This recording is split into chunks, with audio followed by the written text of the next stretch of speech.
From the BBC World Service, in association with ABC and Akashvani, this is Stumped. Hello, I'm Alison Mitchell and welcome to Stumped. With me from Rajasthan this week is Chari Sharma and Corbin Middlemas with me here in Melbourne. Now, we gave it the big build-up, didn't we? And the first test of the Ashes series in Perth was certainly high adrenaline. All over in just 2 days, the first two-day Ashes test since 1921. It means Australia are 1-0 up in the five-match series after beating England by 8 wickets. And it was a crazy, crazy match and turnaround. 19 wickets fell on day one. But then England were in control at lunch on day two, a second innings lead of 99 with 9 wickets in hand, and yet they capitulated in a session, leaving Australia a victory target of 205, which then got demolished in one session thanks to a remarkable 123 from Travis Head and game over. Let's bring in former Australia fast bowler and Ashes winner Jason Gillespie, who was with Corbin and me in the ABC commentary box witnessing what unfolded in front of us. Jason, Dizzy, nearly a week on, what are your reflections now? I mean, to what extent did Australia win that versus England giving it away? Yeah, still trying to process what exactly happened, I suppose. But I think the overriding thing, I think a combination of both. I thought England were excellent with the ball in their first innings to restrict Australia to 130 odd. They bowled with good hostility, good pace and aggression on a surface that offered a little bit of assistance to the fast bowlers.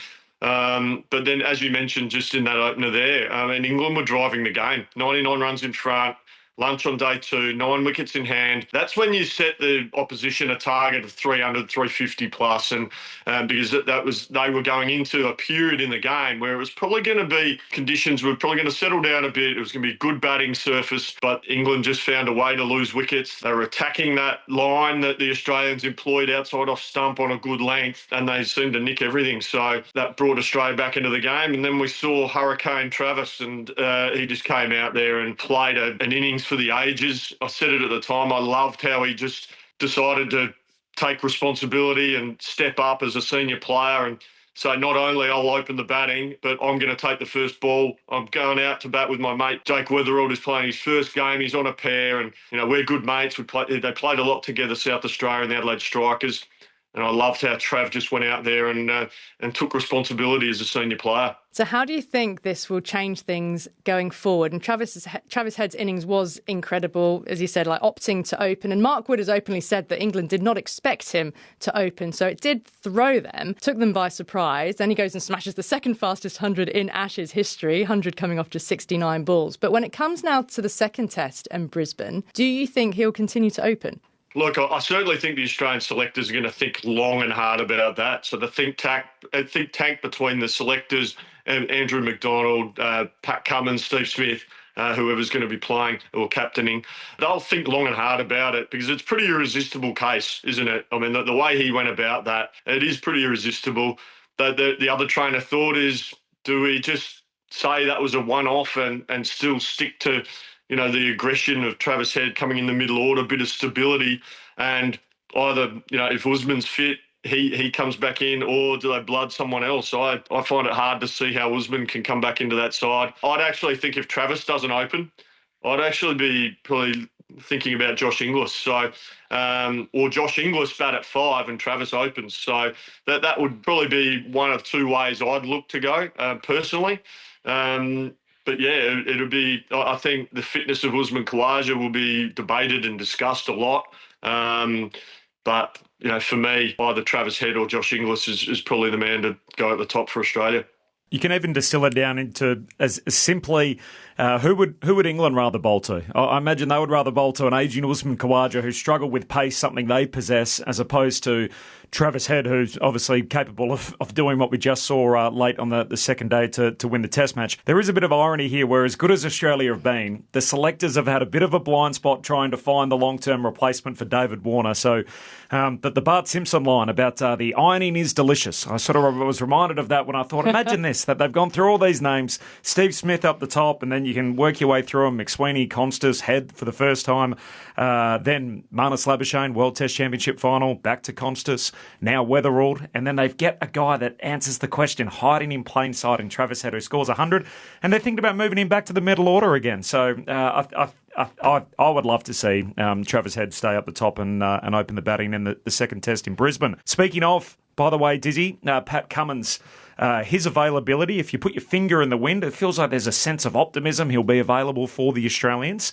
Do the Aussies need him in Brisbane, the captain returning at this stage?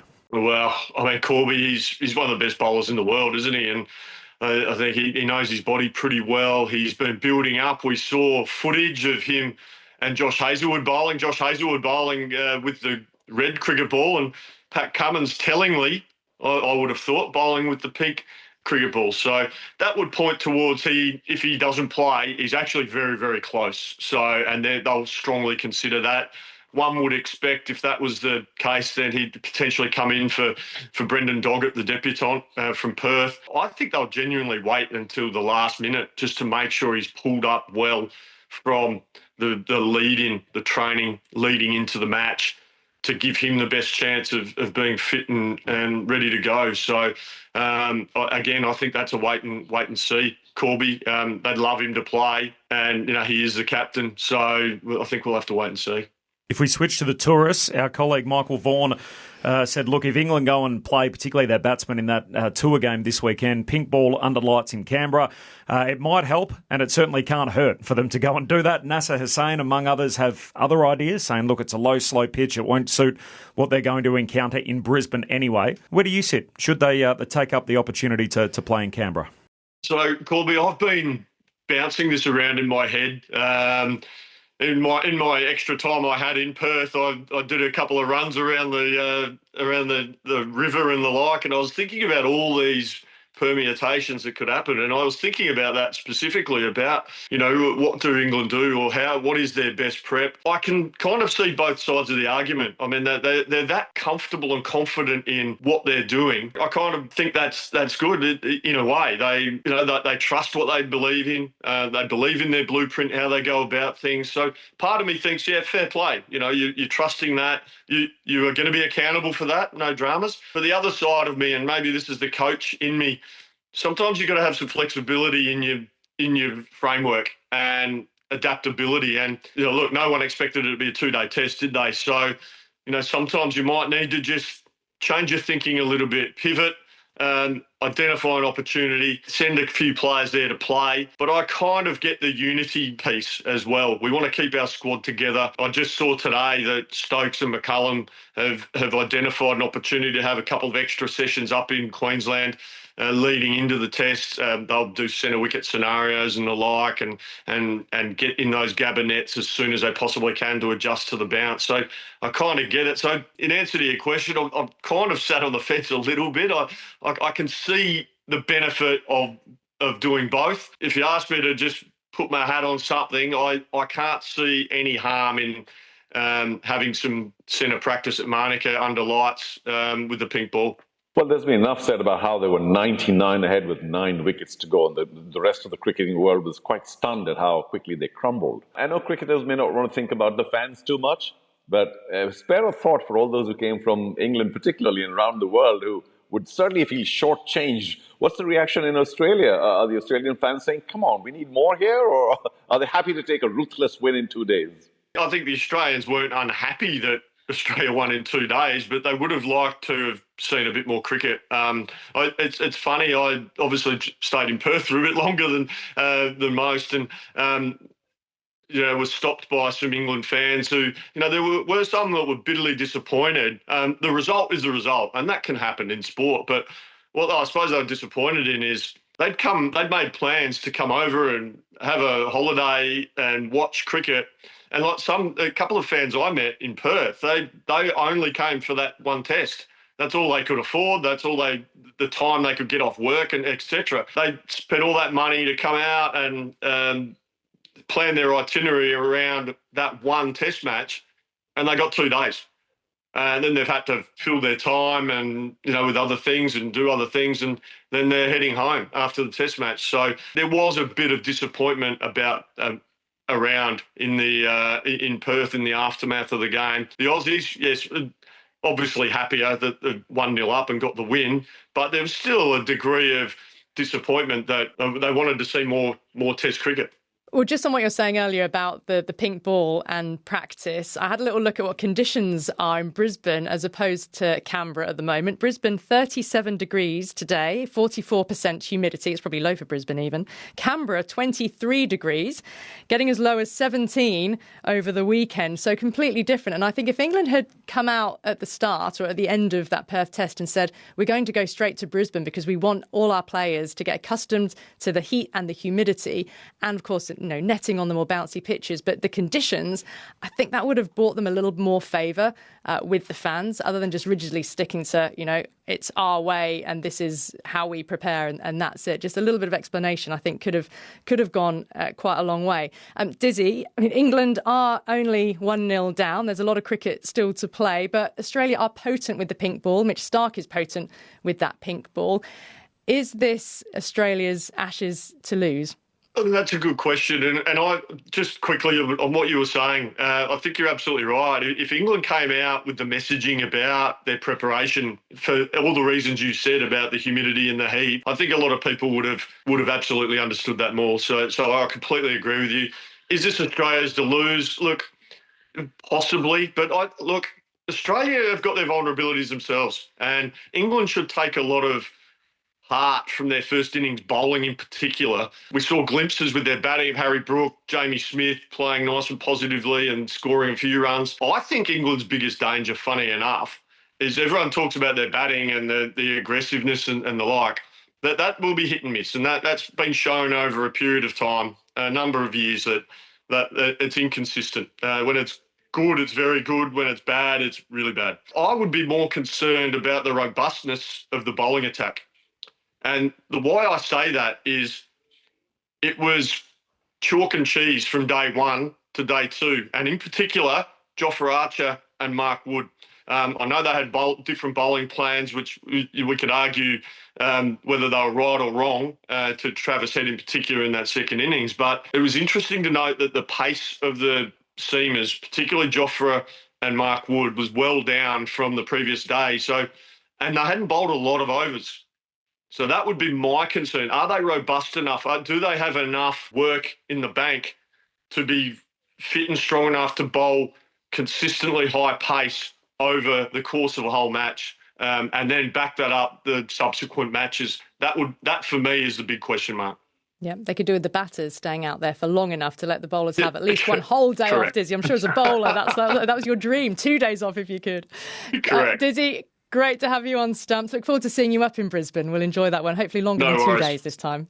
Lovely to see you guys. Thanks so much. Jason Gillespie, former Australia fast bowler and Ashes winner, of course. Well, next on Stumped, South Africa are victorious once again after beating India by 408 runs in Guwahati to complete a 2-0 series clean sweep. It's India's heaviest ever Test defeat by runs. Their record before that was a 342-run loss to Australia in Nagpur in 2004.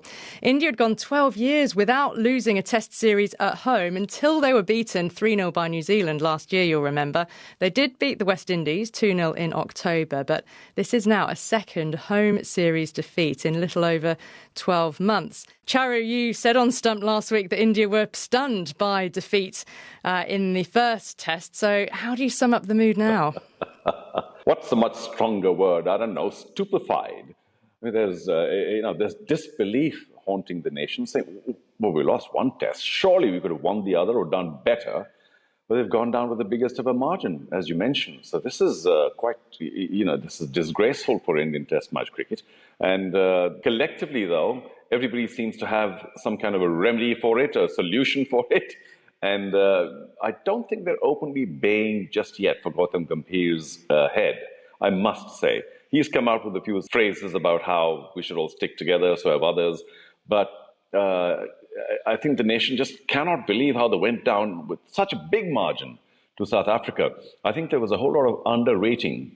They were, despite being world champions, considered underdogs, but they played really well. And of course, the off-spinner had just killed India, 17 wickets in 2 Test matches. That's just brilliant. And for the Indians to not face spin well and easily, I think is the biggest factor of disbelief in India. Saying, how can we possibly have gone down to a spinner? Yeah, and what about what Rishabh Pant had to say, Chari? Because he has called for, unity, for the team to stick together. Is that the right idea, or do you think that there should be some change? I mean, the team's only just come through one major change, haven't they, without Rohit and Virat Kohli? Well, that's the normal reaction, Alison, for any team. They tend to band together, stick together, stand up for each other, and not kind of portray that there are chinks within their armor or within the team itself. So that's a very understandable standard reaction. But I don't think it's shared very much by the rest of the nation. The team would like to stick together and not talk about change, because that would be criticizing a player or two, and perhaps himself as well, because he got out very quickly in both the innings, didn't he?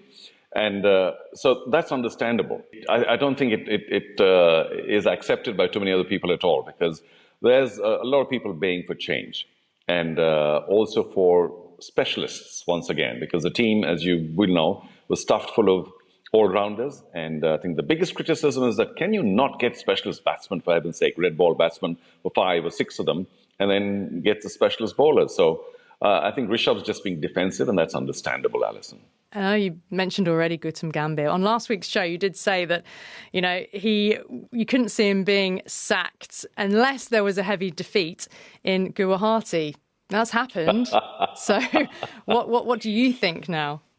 Well, thanks for reminding me. I'm on the mat here, right? See, we record everything on this show. Oh, gosh. Well, it is a very disgraceful defeat, that's for sure. 408 runs at home against South Africa. Nobody would have expected it. But he's not uttering things, Gautam Gambhir, which reflect any kind of pressure on him. And I did mention last week, I think I used the wrong term, but the dispensation of the authorities seem to be very much in favor of Gautam Gambhir still. And he, as well as the rest of those who defend him, and some of the pundits as well, keep reminding us that he has done a bit of winning, although white ball cricket winning in the past year or so. There have been championships won. So it's not all bad for him, although the test match record, particularly at home, indicates that we were thoroughly underprepared. And a lot of people, cricketers, particularly pundits, have suggested that the strategy wasn't quite sophisticated enough. So India, Charu, don't have another test match until August 2026, which was an away series against Sri Lanka. As the old expression goes, if nothing changes, nothing changes. So what can India do between now and then, do you think, to turn this sort of form slump around? And it is against Sri Lanka, where India haven't done too badly. The conditions are very similar. But yes, you're right. I mean, they'd hardly like to go down to Sri Lanka. But there's so much time that I think a lot of these problems will be swept under the blanket for a while. And they'll probably wake up only around June next year saying, all right, now back to test match cricket. What do we do post the IPL? Which is a shame. Were they playing a test match series, say, in another month or so, then I think there would have been a lot more thinking, a lot more changes perhaps as well, a lot more churn around who should we really have for test match cricket. But most of the top players, Corbin, in India do not play red ball cricket. And they get selected because of either white ball cricket performances or the odd success in red ball cricket, which is a bit of a central problem because, say, for instance, Australia and even England and so many other countries, they play a lot of red ball, top-level red ball cricket in their own country with their own leagues or their own, the championships, whether it's a county or in Australia and all the rest of the cricket they play. The top stars of India very seldom play even one match during our domestic red ball tournaments. And I think that might be a bit of a secret here. Already, some of the top stars were told by the board, Corbin, that, listen, you'd better start playing red ball cricket to be in contention again. That hasn't really happened. I remember Kohli playing one odd Ranji Trophy match last year. He attracted a lot of people, crowds. I think got a weak score then too. That is probably the central problem. And I don't think that's going to be solved by waiting till August 2026 to play the next Test match series, sadly. And I tell you what, it'd be pretty hard to remove a coach who wins a second successive T20 World Cup. Hey, if India have a good tournament in February, March, he'll certainly be hoping so. Well, that's all we've got time for on this week's Stumped. So I'll say a big thanks to Corbin Middlemass, to Charu Sharma and to Dizzy Gillespie, and all of you for watching. See you soon. Bye-bye.